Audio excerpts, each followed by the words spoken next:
पनि सामूहिकताको विषय हो, निर्माणको विषय पनि सामूहिकताको विषय हो। आर्थिक सामाजिक विकास र रूपान्तरणको प्रश्न हामीले खोजिरहेको क्रान्तिकारी आन्दोलनको कर्तव्य हो भन्ने कुरालाई हामीले जबसम्म गहिरो गरी आत्मसात गर्दैनौँ, जनतामा परिवर्तनको आन्दोलनप्रतिको विश्वास टुटेर जान्छ। आज हाम्रो समाजमा परिवर्तनकारी शक्तिहरूप्रतिको विश्वास र भरोसा कमजोर हुनुको पछाडिको कारण हामीले राजनीतिक परिवर्तन पछाडिको सामाजिक परिवर्तनको, आर्थिक परिवर्तनको कार्यभारलाई सामूहिकताको विषयका रूपमा प्रस्तुत गर्न नसक्दाको परिणाम पनि हो भन्ने कुरालाई बुझ्नु जरुरी छ। आज हाम्रा कार्यशैलीहरूमा, हाम्रा मनोविज्ञानहरूमा जे कुराको कमी छ त्यो कुराको आधार के हो त भन्दाखेरि हामीले परिवर्तन पछाडिको कर्तव्यलाई गहिरो गरी आत्मसात गर्न सकेका छैनौँ, त्यो प्रकारको अनुभूति गराउन सकेका छैनौँ भन्ने कुरालाई मनन गर्दै हामी अगाडि बढ्नु जरुरी छ भन्ने कुरा तपाईँहरूका बिचमा राख्न चाहन्छु। हामीले हाम्रो आन्दोलनलाई अब कसरी अगाडि बढाउने भन्ने प्रश्नको कुरा गर्दाखेरि पार्टीको 10औं राष्ट्रिय महाधिवेशनमा हामीले एउटा नारा बनायौँ, जुन नारालाई हामीले बडा महत्त्वका साथ अगाडि सार्दै आएका छौँ। र म तपाईँलाई के भन्न चाहन्छु त भन्दाखेरि हामीले त्यो नारामा भन्यौँ, दक्षिणपन्थी अवसरवाद र संगठनात्मक अराजकतालाई परास्त गर्न, जबजको मार्गदर्शनमा समाजवादको आधार तयार गर्न। हाम्रा चुनौतीहरू के हुन्, गर्नुपर्ने कुरा के हो, नाराले बोलेको छ। तर हामीले त्यो चुनौतीलाई कसरी लियौँ? एक प्रकारले भन्नु छ भने अवसरवादीहरू पार्टी छोडेर गए, हामी ढुक्क छौँ भन्ने ठाउँ। अराजकतावादीहरूले पार्टी छोडे, हामी अब एकताबद्ध छौँ भन्ने ठाउँ। तर आज परिणामले के देखायो भन्दाखेरि हो, अवसरवादको मूल प्रवृत्ति बाहिरिएको छ, तर अवसरवाद केही न केही रूपमा हामी विरुद्ध पुगिरहेको छ। अराजकतावादको मूल प्रवृत्ति बाहिरिएको छ, तर अराजकतावादले हामीलाई कहीँ न कहीँ असर पारिरहेको छ भन्ने कुरा हाम्रा व्यवहार आचरणमा भएका विचलनहरूले प्रकट गरिराखेका छ। त्यस अर्थमा यो चिजमाथिको लडाईँलाई हामीले कसरी समाधान गर्ने, म तपाईँलाई के कुरा भन्न चाहन्छु त भन्दाखेरि आजको एउटा बलियो पार्टी निर्माण गर्ने कुराका सन्दर्भमा, क्रान्तिकारी पार्टी निर्माण गर्ने कुराका सन्दर्भमा, एकताबद्ध पार्टी निर्माण गर्ने कुराका सन्दर्भमा हामीले दुईवटा महत्त्वपूर्ण काम गर्नै पर्छ। एउटा विचारधात्मक कामलाई बलियो बनाउनै पर्छ। र म तपाईँलाई के भन्न चाहन्छु भन्दाखेरि जति हामी वैचारिक काममा जोड दिन सक्छौँ त्यति एउटा क्रान्तिकारीका रूपमा विकसित हुन्छ।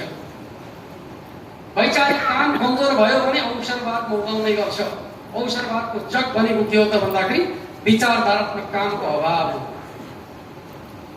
त्यस अर्थमा आज हामीले पार्टीका बैठकहरूमा प्रशिक्षणको विषय जोड्नुको एउटा अर्थ वैचारिक कामका माध्यमबाट अवसरवाद विरोधी आन्दोलनलाई प्रभावकारी ढङ्गले अगाडि बढाउने भन्ने कुरा पनि हो। तर म तपाईँलाई के भन्न चाहन्छु त भन्दाखेरि अहिले हामी जुन प्रकारको एक प्रकारको पोलिटिकल ओरिएन्टेसनका रूपमा जुन प्रकारको प्रशिक्षण आयोजना गर्दैछौँ, यो प्रशिक्षणले मात्रै हामीलाई वैचारिक रूपमा सक्षम बनाउन सक्दैन। त्यस अर्थमा हामीले प्रशिक्षणको कामलाई अझ गहिरो र घनीभूत बनाउनु जरुरी छ। जबसम्म हामीले आफ्ना मनमा रहेका प्रश्नहरू, जिज्ञासाहरूको सम्बोधन गर्ने हिसाबले प्रशिक्षण कार्यक्रमको आयोजना गर्न सक्दैनौँ, त्यसले स्वाभाविक रूपमा वैचारिक एकता निर्माण हुन सक्दैन। वैचारिक एकता निर्माण गर्नका लागि प्रशिक्षण कार्यक्रमलाई एक प्रकारले भनियो भने दोहोरो बनाउन सक्नुपर्छ। र म तपाईँलाई के भन्न चाहन्छु त भन्दाखेरि प्राय हामी धेरै अगुवा कार्यकर्ताहरू, नेताहरूका भाषण सुनेर प्रशिक्षित भयो भनेर चाहिँ ढुक्क हुने गरेका छौँ। म तपाईँका बिचमा के भन्न चाहन्छु भन्दाखेरि कतिपय प्रश्नहरू कस्ता हुने गर्छन् त भन्दाखेरि मैले लामो समय प्रशिक्षणको अनुभव हासिल गरेका सन्दर्भको कुराकानी गर्दाखेरि म तपाईँलाई के कुरा बताउन चाहन्छु त भन्दाखेरि जे कुरा अरूका कुरा सुनेर बुझ्न सकिँदैन त्यो कुरा म अरूलाई कुरा सुनाउँछु भनेर मेहनत गर्यो भने चिन्न सकिन्छ।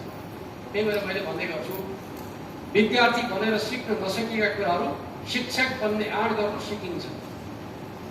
यो अलिक फरक जस्तो लाग्छ।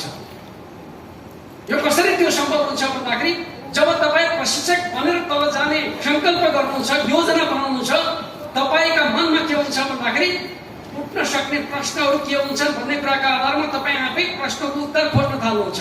त्यसले तपाईँको सामर्थ्य वृद्धि गर्छ। सधैँभरि कुरा सुनेर मान्छे सक्षम हुँदैन। सक्षम हुनका लागि उसले कुरा सुनाउने सामर्थ्य निर्माण गर्नुपर्छ, प्रश्नहरूको उत्तर दिने क्षमता विकसित गर्नुपर्छ। र म गौण खास गरी प्रदेश तहको नेतृत्वमा रहनुभएका कमरेडलाई के भन्न चाहन्छु त भन्दाखेरि अब तपाईँहरू हरेकले आफूलाई प्रशिक्षकका रूपमा तल पुर्याउने खालको योजना बनाउनु भयो भने स्वाभाविक रूपमा त्यसले तपाईँहरूको क्षमतालाई विकसित गर्नेछ र त्यसले तपाईँहरूभित्र एक प्रकारको क्रान्तिकारी भावना र स्पिरिटलाई उजागर गर्नेछ भन्ने मलाई लाग्छ।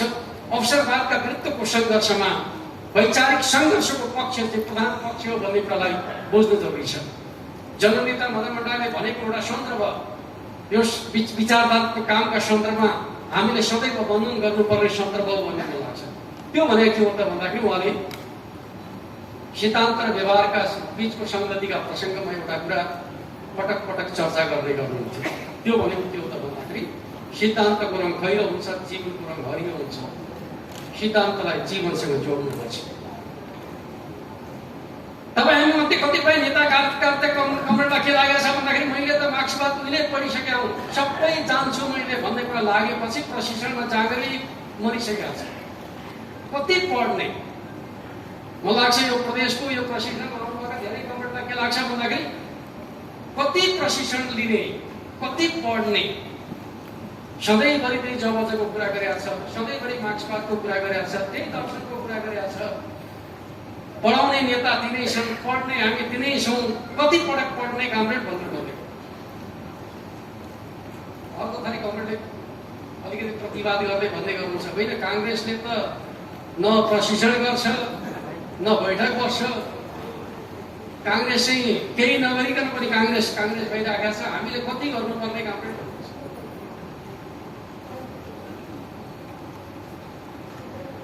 मेरो कमरेडसँग भनाइ के छ भन्दाखेरि काङ्ग्रेस र हाम्रा बीचको भिन्नता भनेकै के हो त भन्दा काङ्ग्रेस यथास्थितिवादको हिमायती हो। जो यथास्थितिवादमै रहन चाहन्छ उसलाई कुनै ठुलो मेहनतको आवश्यकता पर्दैन। समाजलाई बदल्नुपर्छ जसले उसले मेहनत गर्नुपर्छ। जसलाई समाज बदल्नु छैन उनीहरूले स्वाभाविक रूपमा कुनै अतिरिक्त मेहनतको आवश्यकता पर्दैन। त्यस अर्थमा समाजलाई बदल्ने पार्टी, वामपन्थी पार्टी, कम्युनिस्ट पार्टीहरूका लागि के हुन्छ भन्दाखेरि विचारधारात्मक कामको ठुलो अर्थ छ, महत्त्व छ भन्ने कुरालाई बुझ्नु जरुरी छ भन्ने कुरा म कमरेडका बिचमा राख्न चाहन्छु। होइन सन्दर्भवश भन्दै गर्छु, नेपाली काङ्ग्रेस भनेको हाम्रो क्षेत्रबारीमा हुर्किने झार जस्तो हो। जब हामीले किसानले गोडमेल गर्न छोड्छ, पाली नालीका ठाउँमा झार हुर्केर चाहिँ पाली नाली खाइदिन्छ। यो समाजलाई बदल्ने हाम्रो ताकतलाई यदि हामीले काम गरेनौँ भने त्यस प्रकारले परिवर्तन विरोधी विचारले खाइदिन्छ। प्रतिक्रान्ति भने त्यही हो, दक्षिणपन्थ हावी हुने भने त्यही हो। जब क्रान्तिकारी धार कमजोर हुन्छ, प्रतिशत धार कमजोर हुन्छ, त्यसपछि दक्षिणपन्थ हावी हुन्छ। यो चिजलाई बुझ्ने हो भने स्वाभाविक रूपमा एउटा क्रान्तिकारी पार्टीका लागि यो चिजको कति महत्त्व छ भन्ने कुरालाई हामीले बुझ्नु जरुरी छ। र म कमरेडलाई के भन्न चाहन्छु त भन्दाखेरि यो कुनै एउटा जमानामा प्रयोग गरेको हतियार होइन। यो हतियारले त, यो खुडाले त राँगै ढाल्थ्यो कामरेड। अब 10 वर्ष पछाडि निकालेर त्यो खुडाले बाख्रो काट्न खोज्यो भने बाख्राको चाहिँ छाला पनि काट्यो।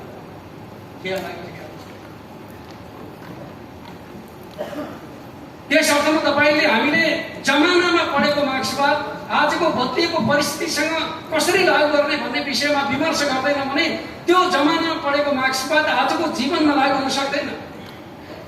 त्यस अर्थमा हामीले बुझेका सिद्धान्तहरूलाई आजको व्यवहारमा कसरी प्रयोग गर्ने भन्ने कुराका सन्दर्भमा निरन्तर रूपमा छलफल बहस गरिरहनुपर्छ।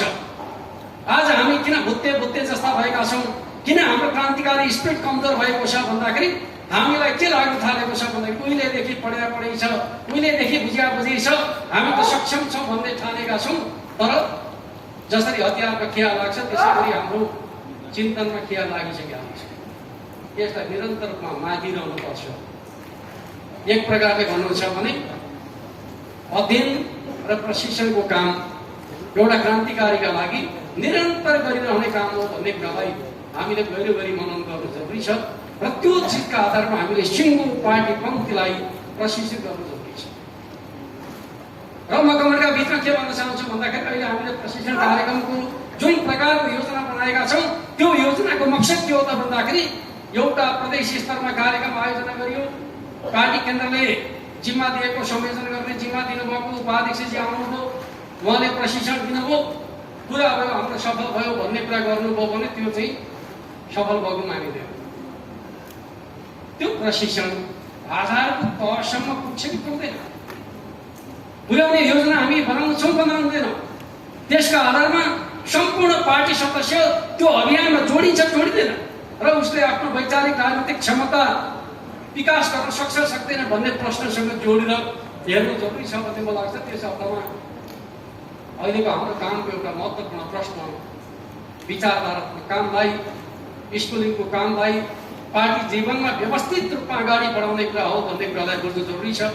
पार्टी स्कुल विभागले स्वाभाविक रूपमा दुई प्रकारको प्रशिक्षणको योजना बनाउन लागिरहेको छ। एउटा त हामीले राजनीतिक अभिमुखीकरणका रूपमा, ओरिएन्टेसनका रूपमा यो अभियान चलाइराखेका छौँ। अर्को व्यवस्थित स्कुलिङका रूपमा अर्को योजना बन्नेछ। ती दुवै योजनाहरू चाहिँ तपाईँहरूले आफ्नो प्रदेशभित्र कसरी प्रभावकारी बनाउने भन्ने कुराका बारेमा पार्टी स्कुलको संयोजनमा व्यवस्थित कार्ययोजना बनाएर अगाडि बढ्नुहुनेछ भन्ने कुरा म तपाईँहरूको बिचमा राख्न चाहन्छु। अर्कोतिर स्वाभाविक रूपमा आज हाम्रो आन्दोलनभित्र जुन प्रकारको एनार्किजमका प्रवृत्तिहरू देखा परेका छन् त्यो प्रवृत्तिको आधार के हो? अराजकताको आधार भनेको एक प्रकारले भन्नु छ भने दुई तीन कारणले गर्दाखेरि सङ्गठनभित्र वा समाजभित्र अराजकताका प्रवृत्तिहरू बढेर जान्छ। एउटा ठुलो राजनीतिक परिवर्तन पछाडि त्यसलाई सही ढङ्गले व्यवस्थापन गर्न सकिएन भने समाजमा एक प्रकारको शोषण एनार्किजमका सिम्टमहरू देखा पर्ने गर्छ। अर्को एउटा ठुलो आन्दोलनभित्र पार्टीभित्र अन्तर पार्टी विग्रह भयो भने त्यसले कार्यकर्ताहरूको निष्ठा कमजोर हुन्छ र एनार्किजम बढ्न पुग्छ। तेस्रो कुरा सङ्गठनात्मक गतिविधिहरू कमजोर भयो भने पनि त्यसले स्वच्छन्दता र अराजकता बढ्न पुग्छ। र आज हाम्रो समाजका सन्दर्भमा कुराकानी गर्दाखेरि हामी तिनवटै प्रवृत्तिबाट गुज्रिएका छौँ। एउटा त हामीले ठुलो परिवर्तन गरेका छौँ र त्यो परिवर्तनलाई संस्थागत गर्ने प्रक्रियाभित्र एक प्रकारले भन्यो भने राजनीतिक दलहरूका बिचमा अन्तर सङ्घर्ष चलिरहेको छ। त्यसले समाजलाई कुनै न कुनै हिसाबले प्रभावित गरेको छ। दोस्रो पक्ष हामीले हाम्रै पार्टीभित्र चाहे त्यो नेकपाको कालमा भन्नुहोस् वा नेकपा एमाले पुनर्स्थापित भइसकेपछि अत्यन्त जटिल अन्तर सङ्घर्षबाट हामीले आफूलाई गुजार्नु पर्यो। त्यसले पनि हाम्रो निष्ठामा एक प्रकारको समस्या र अर्कोतर्फ हाम्रा सङ्गठनात्मक कामहरू व्यवस्थित नहुँदाको परिणामका रूपमा पनि एक प्रकारको स्वच्छन्दता बढेर गएको छ। त्यस अर्थमा यसलाई समाधान गर्ने तरिका के हो भन्ने कुरा नै त्यसको समाधानको बाटो हो भन्ने कुरालाई बुझ्नु जरुरी छ। त्यस अर्थमा कमेन्टलाई के कुरा भन्न चाहन्छु त भन्दाखेरि सबभन्दा पहिलो कुरा म कमेन्टलाई भन्न चाहन्छु, आज हाम्रा कमिटीहरू हामीले पार्टीलाई पुनर्गठित गरिसकेपछि विधान अधिवेशन पछाडि सङ्गठनात्मक जीवनलाई पुनर्स्थापित गर्ने योजना बनाए र म कमेन्टलाई के भन्न चाहन्छु भन्दाखेरि हामीले एउटा नयाँ प्रयोग गर्न खोज्यौँ। एकै दिन वडा अधिवेशन, एकै दिन पालिका अधिवेशन, एकै दिन जिल्ला अधिवेशनको सफल अभ्यास पनि गर्यौँ र वडा अधिवेशनका सन्दर्भमा कुराकानी गर्ने हो भने एकै दिन हामीले झन्डै 3 लाख कार्यकर्ताहरूलाई सङ्गठित गर्ने ऐतिहासिक भूमिका पनि पहिलोपटक नेपालको राजनीतिमा हामीले स्थापित गरेर देखायौँ। राम्रा काम पनि हामीले गरेका छौँ। तर भयो के भनेर भन्दाखेरि म तपाईँलाई भन्न चाहन्छु, वडा सम्मेलन त गर्यौँ, अधिवेशन त गर्यौँ, वडा अधिवेशनबाट बनेका कमिटीहरूका बैठक बसेका छन् कि छैन?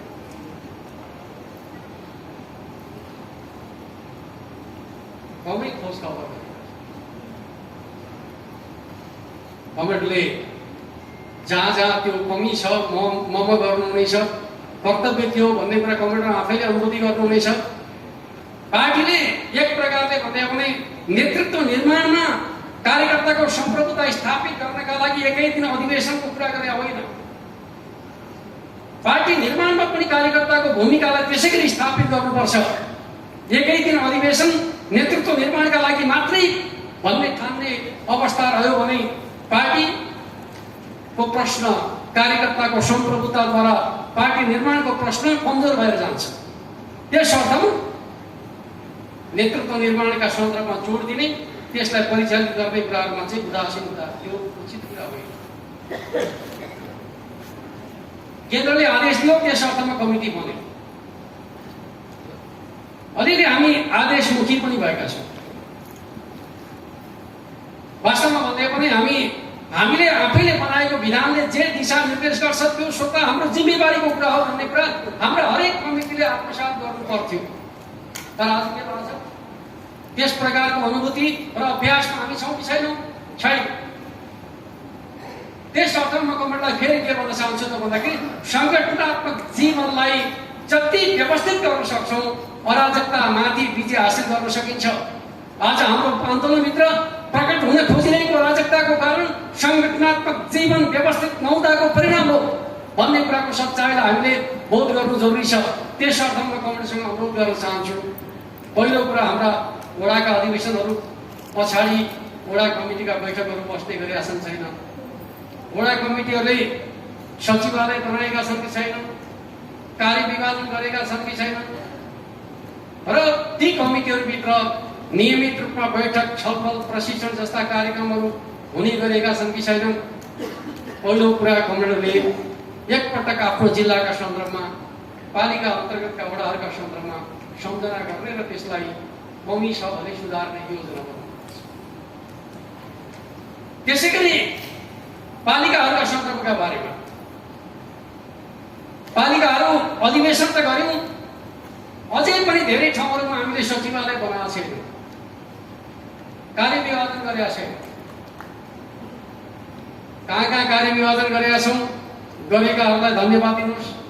जहाँ भएको छैन त्यो चिजलाई सुधार्ने खालको कुरा गरिएन भने स्वाभाविक रूपमा त्यसले जति जनतालाई परिचालित गर्नु पर्थ्यो आन्दोलनका पक्षमा त्यो कठिन हुन्छ।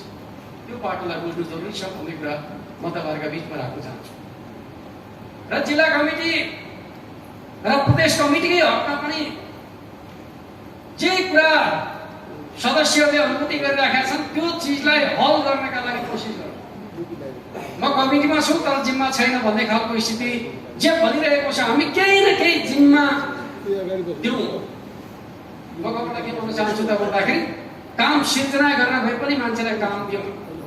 स्थायी कार्य विभाजन सम्भव छैन, अस्थायी रूपमा भए पनि दिउँ, तर हरेकलाई केही न केही कामको जिम्मा दिने योजना बनाऊ। र म के ठान्छु भन्दाखेरि कम्तीमा अब निर्वाचन परिचालनका सन्दर्भमा तपाईँले त्यस प्रकारको योजना बनाएर अगाडि बढ्नुभयो भने अहिले हामी जुन अवस्थामा छौँ त्यो अवस्थालाई छिटै अझ ज्यादा अनुकूल अवस्थामा बदल्न सकिन्छ र खास गरी चुनावका समयमा धेरै ठुलो अर्थ राख्दो रहेछ। केले त भन्दाखेरि गोल कमिटीहरूले अर्थ राख्दो रहेछ। घर घरमा मतदाताका बिचमा पुग्ने को रहेछ भन्दाखेरि टोल कमिटीहरू रहेछ। वास्तवमा टोल कमिटीहरू चुनावका लागि मात्रै महत्त्वपूर्ण छैनन्। पालिकाहरूले विकासको सहयोगका रूपमा टोल विकास संस्थाहरू बनाएका छन्। टोल विकास संस्थाको राजनीतिक नेतृत्व गर्ने अङ्कका रूपमा टोल कमिटीहरू बनाउनु जरुरी छ। तर के टोल विकास संस्थाहरू जति बनेका छन् त्यति कमिटी हामीले बनाएका छौँ? टोल कमिटीहरू बनाएका छौँ भने धन्यवाद दिउँ टोल कमिटी बनाउनेहरूलाई। जहाँ भनेको छैन जति टोल विकास संस्था कम्तीमा त्यति टोल कमिटी यो योजनाका साथ हामी काममा जुटौँ। त्यसले स्वाभाविक रूपमा हाम्रो सङ्गठनात्मक सामर्थ्य बलियो भएर जान्छ र हामीभित्र जुन प्रकारको एक प्रकारको स्वच्छन्दता र अराजकता हुर्कन खोजेको छ त्यस मार्फत त्यसमा कमिटी प्रणालीका माध्यमबाट हामीले विजय हासिल गर्न सक्छौँ। त्यो दिशातर्फ योजनाबद्ध ढङ्गले अगाडि बढ्नका लागि म गभर्नमेन्टलाई अनुरोध गर्न चाहन्छु। अर्कोतिर खास गरी हामीले चुनावका समयमा अनुभूति गरेको एउटा विषय के हो त भन्दाखेरि यस पटकको निर्वाचनमा प्रहरी प्रशासनको अत्यन्त ज्यादा दुरुपयोग सत्ता पक्षले गर्यो। स्थानीय चुनाव पछाडि केन्द्रीय सत्ता यथावत रहने कारणले गर्दा पनि सत्ता पक्षले दुरुपयोग गर्ने सम्भावना ज्यादा हुने अवस्था रहन्छ। यसपटक सत्ता अत्यन्त नाङ्गो रूपमा प्रकट भयो। तर म गभर्नमेन्टलाई के भन्न चाहन्छु भने त्यसमा हाम्रा पनि तर्फका केही कमजोरीहरू छन् कि संयोजनका मामिलामा एक प्रकारले भन्न छ भने हाम्रो आन्दोलन जस्तो प्रकारको आन्दोलनका रूपमा हुर्कियो, भूमिगत आन्दोलनका रूपमा प्रहरी प्रशासनबाट टाढा बस्ने आन्दोलनका रूपमा, त्यस अर्थमा हाम्रो मानसिकता कस्तो छ भन्दाखेरि सरकारमा आउँदाखेरि आदेश दिन खोज्छौँ हामी, प्रतिपक्षमा रहँदाखेरि हामी टाढा बस्छौँ। जबकि हामी चाहे सत्तामा हौँ वा प्रतिपक्षमा हौँ, हामी राज्यका अङ्ग हौँ। यो लोकतन्त्रको महत्त्वपूर्ण अङ्गका रूपमा चाहे हामी सरकारमा हौँ चाहे प्रतिपक्षमा हौँ, हामी महत्त्वपूर्ण अङ्ग हौँ र जनताका पक्षमा काम गर्नका लागि राज्यका प्रशासनिक अङ्गसँग निरन्तर हामी संवादमा रहनुपर्छ भन्ने मान्यतालाई सबै तहका कमिटीहरू र नेता कार्यकर्ताहरूले गहिरो गरी मनन गर्न सकेका देखिँदैन। त्यो मामिलामा नेपाली कांग्रेस अलिक अगाडि छ। जबकि यो सत्ता कांग्रेसले ल्याएको सत्ता त होइन। कांग्रेसले जति मेहनत गरेको छ त्योभन्दा ज्यादा मेहनत यो सत्ता निर्माणका लागि हामीले गरेका छौँ। त्यस अर्थमा यो सत्ताको अङ्ग हामी हौँ। अब हामी राज्यका विद्रोही होइनौँ, राज्यका निर्माता हौँ भन्ने मान्यताका आधारमा प्रहरी प्रशासनसँग निरन्तर संवादमा रहने, जनताका सरोकारका प्रश्नहरूमा प्रहरी प्रशासनलाई परिचालित गर्ने खालको कुराहरूमा स्वाभाविक रूपमा एउटा राजनीतिक दलका हिसाबले हामीले निर्वाह गर्ने भूमिकाका सन्दर्भमा कमी छ भने त्यसलाई सच्याउनु जरुरी छ। निरन्तर रूपमा हामी संवादमा रहनुपर्छ। जनताका सरोकारका प्रश्नहरूसँग जोडेर प्रहरी प्रशासनमा नियमित रूपमा हामी पुग्नुपर्छ। त्यसले स्वाभाविक रूपमा दुरुपयोगको सम्भावनालाई घटाइदिन्छ।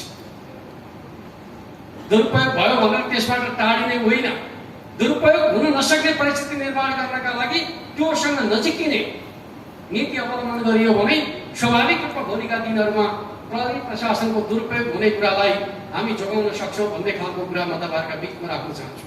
अर्कोतर्फ जति स्थानीय चुनावमा प्रहरी प्रशासनको दुरुपयोगको खतरा ज्यादा हुन्छ, आम चुनावको सन्दर्भमा त्यो कम भएर जान्छ। के कारणले भन्दाखेरि सरकार समेत चुनावी दाउमा हुन्छ। चुनाव पछाडि कसको सरकार भन्ने प्रश्न नै चुनावमा निर्भर हुने भएका कारणले गर्दाखेरि स्वाभाविक रूपमा भोलिको सरकार कस्तो भन्ने खालको कुराले प्रहरी प्रशासन तटस्थ बन्न बाध्य हुन्छ। जसरी स्थानीय चुनावमा नाङ्गो हुन्छ त्यसै गरी आम चुनावमा नाङ्गो हुने सम्भावना कम रहन्छ। त्यसका लागि पनि तपाईँहरूले आफ्नो सम्पर्क र सम्बन्धलाई जीवन्त बनाउनु पर्ने आवश्यकता रहन्छ भन्ने मलाई लाग्छ। त्यो हिसाबले सोच्नु जरुरी छ।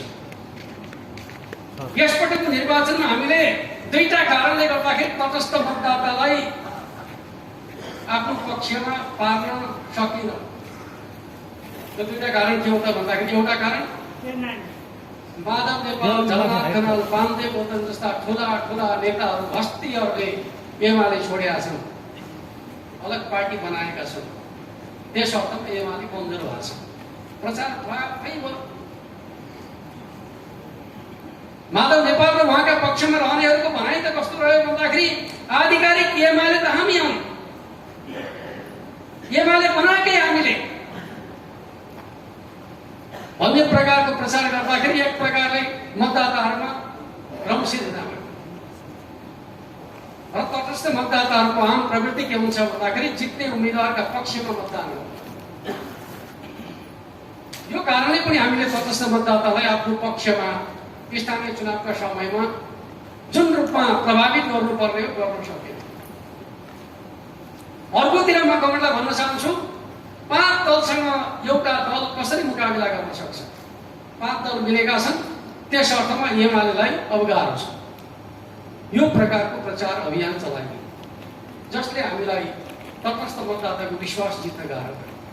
तर अब हामी भन्न सक्छौँ 5 दलसँग मुकाबिला गरेर हामीले 206 ठाउँ त 5 दलसँग मुकाबिला गरेर जितेका छौँ। त्यसर्थ मुकाबिला गर्न सकिँदैन भन्ने कुरा होइन रहेछ।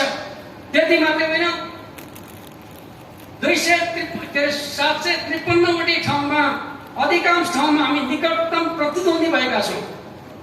त्यस अर्थमा नेकपा एमालेको सामर्थ्य के छ भन्ने कुरा हामीले स्थानीय चुनावका सन्दर्भमा उजागर गरेका छौँ। अब नेकपा एमाले कमजोर छैन भन्ने कुरा हामीले प्रमाणित गरेका छौँ। म तपाईँलाई बताउन चाहन्छु, जति बेला हामी पहिलो पार्टी भनेर बडा उल्लासका साथ खुसी मनाइरहेका थियौँ, त्यति बेला जनताले हामीलाई साथ दिएको कति भन्दाखेरि 33% मतदाताले हामीलाई साथ दिँदा हामी पहिलो पार्टीका रूपमा जित मनाइरहेका थियौँ। तर आज हामीले सोचे जस्तो परिणाम ल्याउन सकिनौँ भनिरहेका बेलामा हाम्रो अवस्था के रह्यो? हामीले कुल सदर मतको 34% मत यस पटक प्राप्त गरेका छौँ र कहिलेकाहीँ पहिलो पार्टी लोकप्रिय मतका हिसाबले नेपाली कांग्रेस पहिलो पार्टी भनेर मिडियाहरूमा लेखेका पाइन्छ। तपाईँहरूलाई त्यो के हो भन्ने कुरा पनि लागिराखेका हुन सक्छ। म तपाईँलाई त्यो कुरा पनि बताउन चाहन्छु।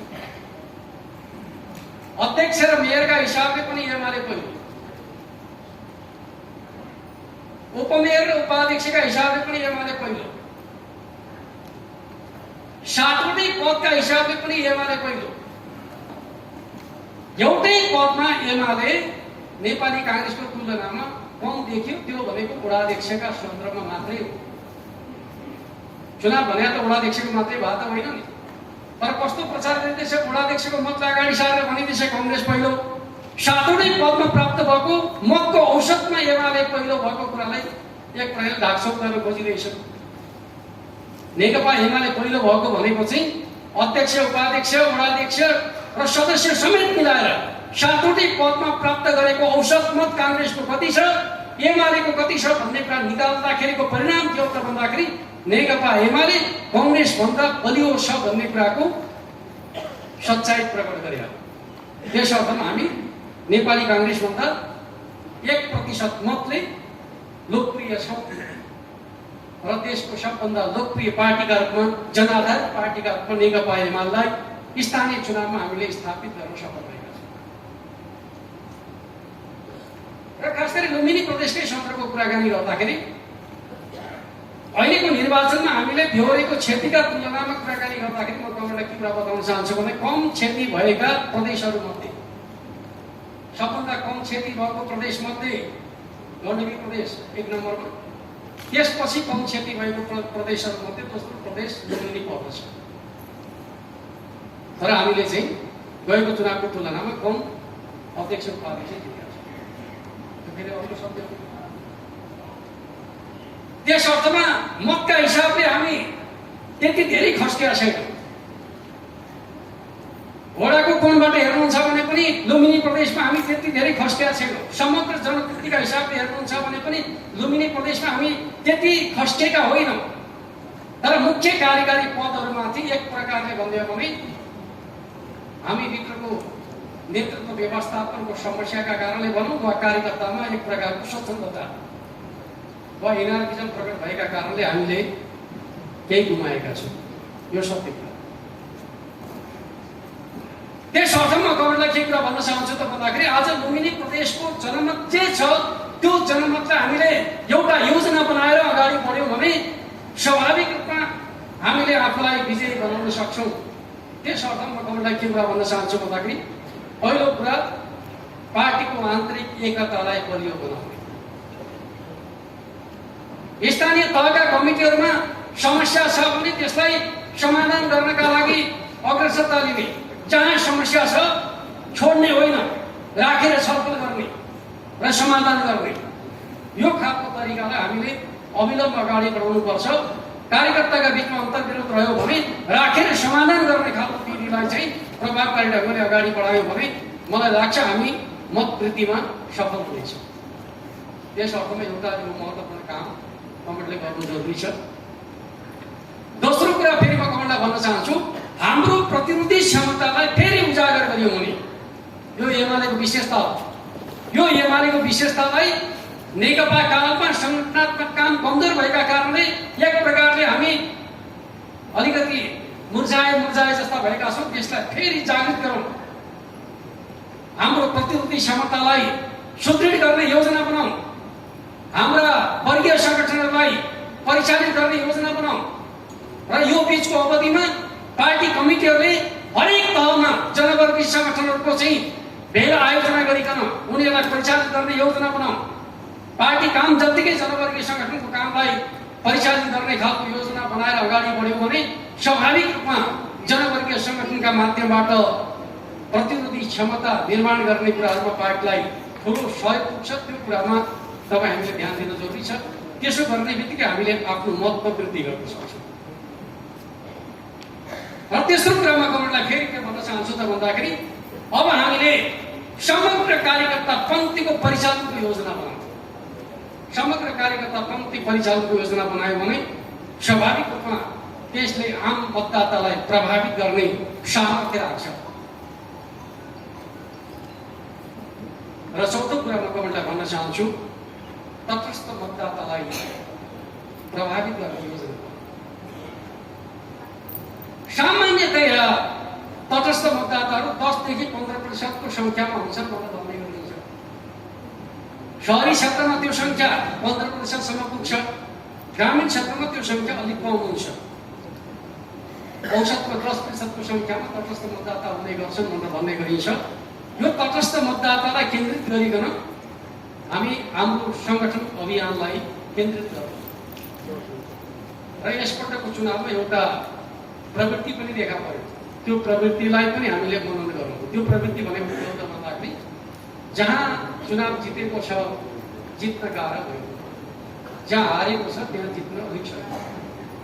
खास गरी स्थानीय चुनावका सन्दर्भमा त्यो प्रवृत्ति धेरै देखा। यद्यपि यो राम्रो कुरा होइन। हामीले जितेका ठाउँ अझ ज्यादा बलियो हुनु पर्थ्यो। तर कस्तो प्रकारको मनोविज्ञान खडा गरियो त भन्दाखेरि स्थानीय तहमा साधन स्रोत पर्याप्त गएको छ, स्थानीय तहका जनप्रतिनिधिहरूले सबै खाएर सिद्ध्याए भन्ने प्रकारको कुरा हो। जनतामा निराशा पैदा गर्ने खालको काम भयो। र वास्तवमा भन्नु छ भने पार्टी र स्थानीय जनप्रतिनिधिका बीचमा राम्रो प्रकारको समन्वय नहुँदाखेरिको परिणामका रूपमा पनि स्थानीय जनप्रतिनिधिप्रति जनताको चाहिँ एक प्रकारको दूरी बढ्दै गयो, जसका कारणले गर्दाखेरि हामीले जितेका ठाउँहरू सुरक्षित गर्न गाह्रो। तर यसले एउटा कुरा बताउँछ, जनतामा सत्ता विरोधी मनोविज्ञान हामीले राणाकालदेखि नै बनाउँदै आयौँ। राजनीतिक आन्दोलनले के गर्यो त भन्दाखेरि आम जनतालाई सदैव सत्ताका विरुद्ध परिचालित गर्दै आयो। त्यस अर्थमा जनताको मनोविज्ञानमा संस्थापन विरोधी सत्ता विरोधी मानसिकता प्रबल भएको छ। त्यस अर्थमा अहिले स्वाभाविक रूपमा सत्तामा को छ भन्दाखेरि 5 दलीय गठबन्धन सत्तामा छ र त्यो असफल छ, हरेक हिसाबले असफल छ। चाहे त्यो विकासका प्रश्नमा भन्नुहोस्, चाहे राष्ट्रिय हितका प्रश्नमा भन्नुहोस्, चाहे सुशासनका प्रश्नमा भन्नुहोस्, हरेक प्रश्नमा यो सत्ता गठबन्धन असफल भइरहेको छ। त्यसको विरोध र भण्डाफोरको विषय हामी जति तीव्र बनाउन सक्छौँ त्यति जनमत वृद्धि हुन्छ।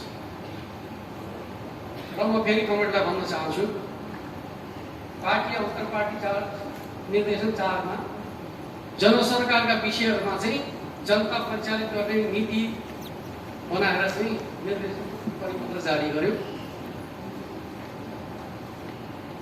कतै पनि यत्रो भ्रष्टाचारका विरुद्ध, यत्रो महँगीका विरुद्धमा स्थानीय कमिटीहरूले चाहिँ जनतालाई अन्याय हो, हामी सडकमा जानुपर्छ भनेर कतै योजनै भन्नु। तपाईँले कतै गर्नुभयो जमिनी प्रदेश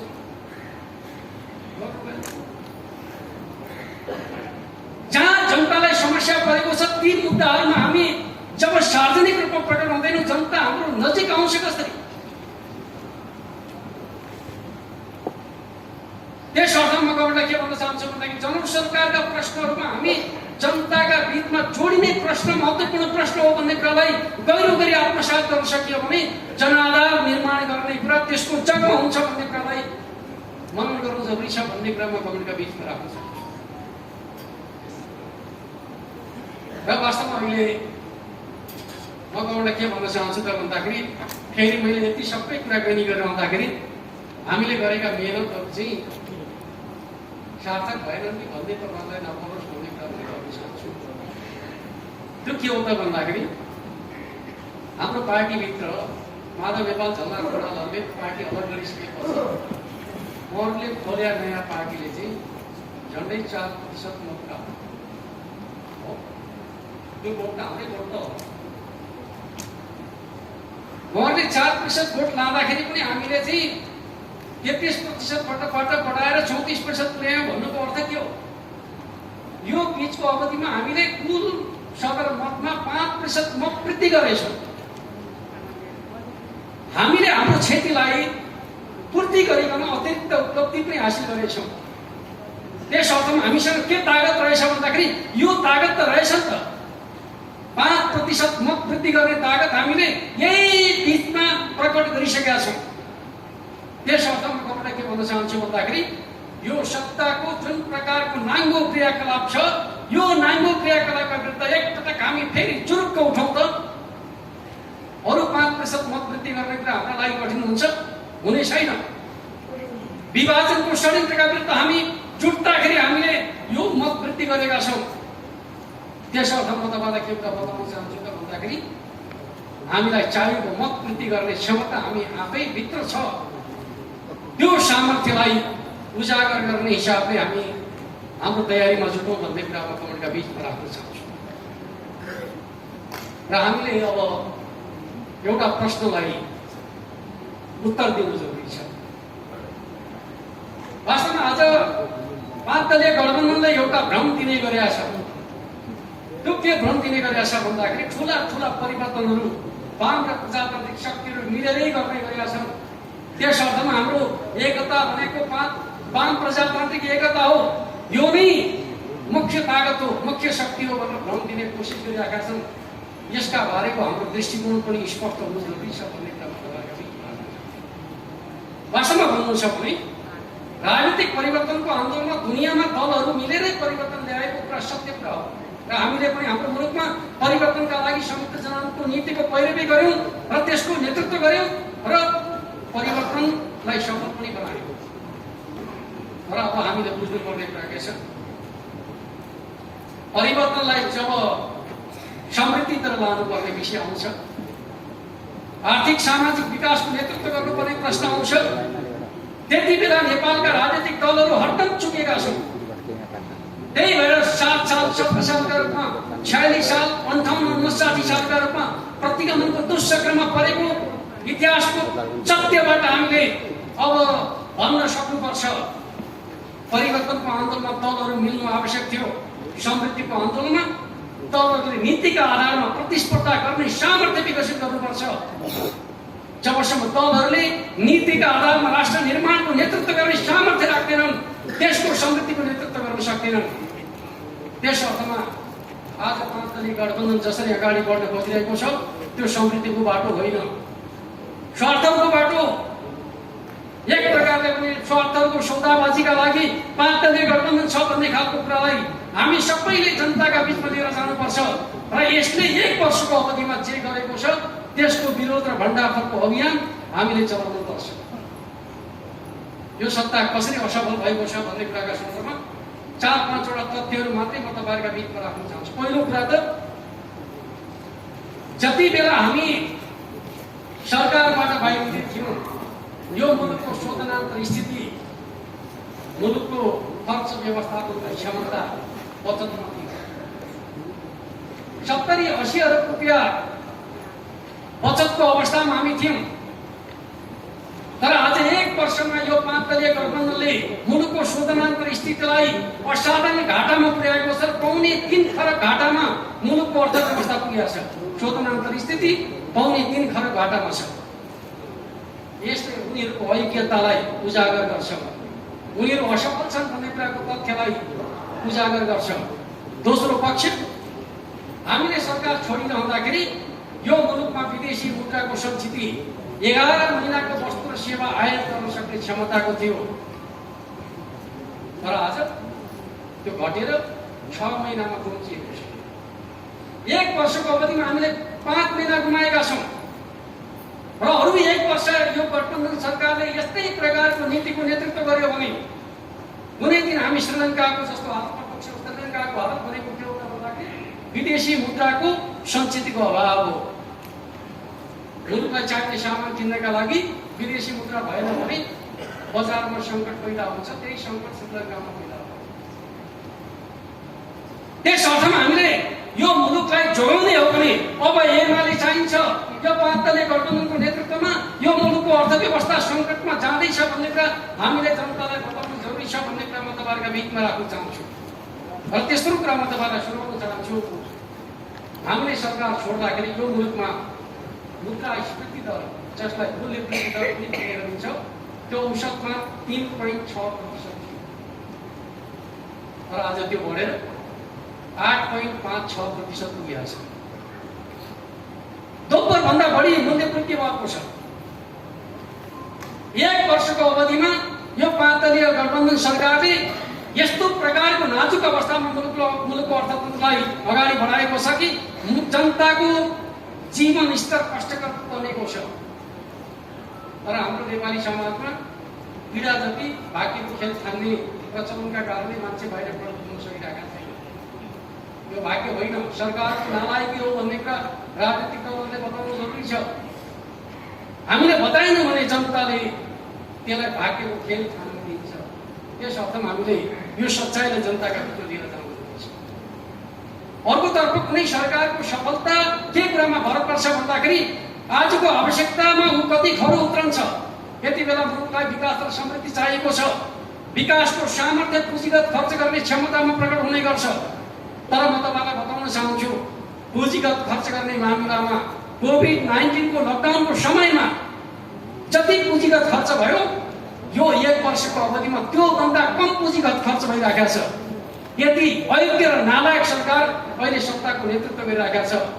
यसबाट राष्ट्रको नेतृत्व हुन सक्दैन भन्ने कुरा हामीले जनताका बिचमा लिएर जान जरुरी छ।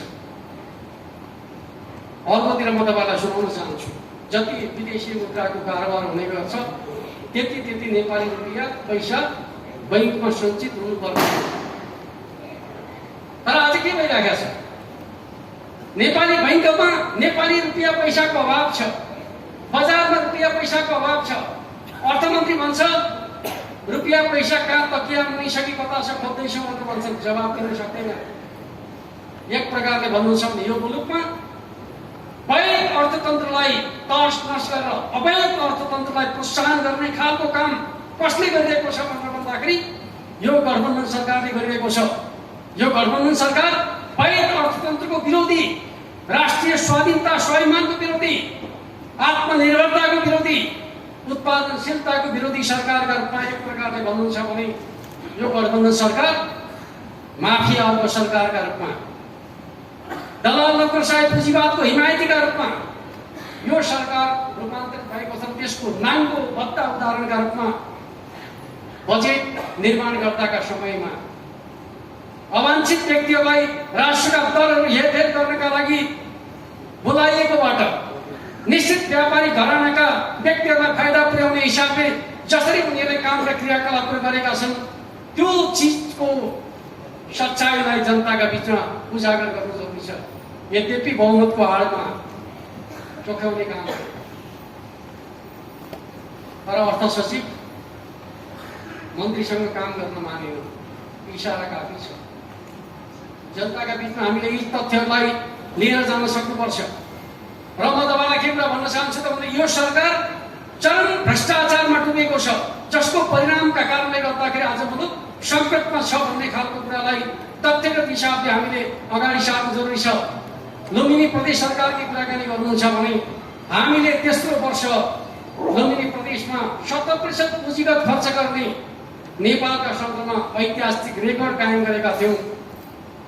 त्यही विरासतमा आएको अहिलेको सरकार हामीले 6 जना मन्त्रीहरूबाट चलाएको मन्त्री परिषदलाई आज 1.5 दर्जन मन्त्रीहरू बनाएर चाहिँ चलाइराखेको छ र मुलुकलाई 1.5 दर्जन मन्त्री बनाएर के हो पुँजीगत खर्च गर्ने मामिलामा नाजुक अवस्था छ, भ्रष्टाचारमा सर्कलमा डुबेको छ, कुशासनतर्फ अगाडि बढेको छ। यो सबै तथ्यलाई हामीले जनताका बिचमा लगेर जानु जरुरी छ। त्यसका आधारमा बलियो जनमत निर्माण गर्न सकिन्छ। र म तपाईँका बिचमा के भन्न चाहन्छु भन्दाखेरि पुराना तथ्याङ्कहरूमा खेलेर चिन्ता गर्ने होइन, नयाँ तथ्याङ्क निर्माण गर्ने सङ्कल्प गर्नुपर्छ, नयाँ जनमत निर्माण गर्ने सङ्कल्प गर्नुपर्छ। काठमाडौँमा एकजना स्वतन्त्र उम्मेदवारले चाहिँ जनमत निर्माण गरेर देखाए। यत्रो पार्टीका यत्रा कार्यकर्ता पङ्क्तिले जनताको जनमत निर्माण गर्न सकिँदैन, सकिन्छ। र म कमललाई के भन्न चाहन्छु भन्दाखेरि समाजलाई बदल्ने सङ्गठित आन्दोलनले हो, स्वतन्त्र आन्दोलनले समाजलाई बदल्न सक्दैन। त्यो एक प्रकारले भन्न सक्ने असन्तुष्टिका रूपमा जनताले कहिलेकाहीँ त्यो प्रवृत्तिलाई साथ दिएका हुन सक्छन्, तर समाजलाई बदल्ने तागत भनेको सङ्गठित आन्दोलनमा हुन्छ। त्यो सङ्गठित आन्दोलनको निर्माण गर्ने सामर्थ्य कसैसँग छ भने त्यो नेकपा एमालेसँग छ। अब नेकपा एमाले आह्वान गर्नुपर्छ, गठबन्धनबाट होइन, बलियो राष्ट्रिय शक्तिका रूपमा नेकपा एमालेलाई सुदृढ र सबल बनाएर हामी राष्ट्रको नेतृत्व गर्छौँ, विकास र समृद्धिको नेतृत्व गर्छौँ। समृद्ध नेपाल, सुखी नेपालीको राष्ट्रिय आकाङ्क्षालाई पुरा गर्न सक्ने सामर्थ्य नेकपा एमालेसँग छ भन्ने कुरालाई हामी उजागर गर्न चाहन्छौँ। र हाम्रा रोकिएका कामहरू कमरेड केपी ओली प्रधानमन्त्री हुँदाका बखत हामीले चाहे स्वाधीनता र स्वाभिमानका प्रश्नमा नाकाबन्दीको सामना गर्ने प्रश्न भन्नुहोस्, नेपालको गुमेको भूभागलाई समेटेर नयाँ नक्सा प्रकाशित गर्ने सन्दर्भ भन्नुहोस्, वा हाम्रो राष्ट्रिय हितका प्रश्नमा छिमेक सङ्घको सम्बन्धलाई नयाँ सिराबाट अगाडि बढाउने कुराका सन्दर्भमा भन्नुहोस्। हामीले जे उचाइ प्राप्त गरेका थियौँ आज यो गठबन्धन सरकारले सम्पूर्ण रूपमा धराशयी बनाएको छ। र आफै भन्ने गर्छन् हामी त कम्फर्टेबल छौँ, यो लम्बरसाद उपाधिहरूको सरकार हो, यसले राष्ट्रको हितको नेतृत्व गर्न सक्दैन भन्ने कुरालाई जनताका बिचमा लिएर जाउँ। किनकि जनताको जनमतको एउटा आधार भनेको राष्ट्रिय हितको प्रश्न हो। यो प्रश्नको नेता को हो? नेकपा एमाले भनौँ हामी। र दोस्रो सन्दर्भ, जनतालाई विकास र समृद्धि चाहिएको छ र विकास र समृद्धिका प्रश्नमा सबभन्दा प्रभावकारी नेतृत्व कसको समयमा रह्यो? नेकपा एमालेको समयमा। हाम्रो अध्यक्ष केपी शर्मा ओली प्रधानमन्त्री भएको समयमा जति विकासका ठुला पूर्वाधारहरू बने इतिहासमा कहिले भएका थिएनन्। यसलाई एक एक तथ्यका रूपमा तपाईँले आफ्नो ठाउँमा भएका कामहरूलाई लिएर जानुभयो भने जनमत निर्माणको आधार त्यो बन्न सक्छ भन्ने कुरालाई म कमरेडका बिचमा राख्न चाहन्छु। अर्कोतिर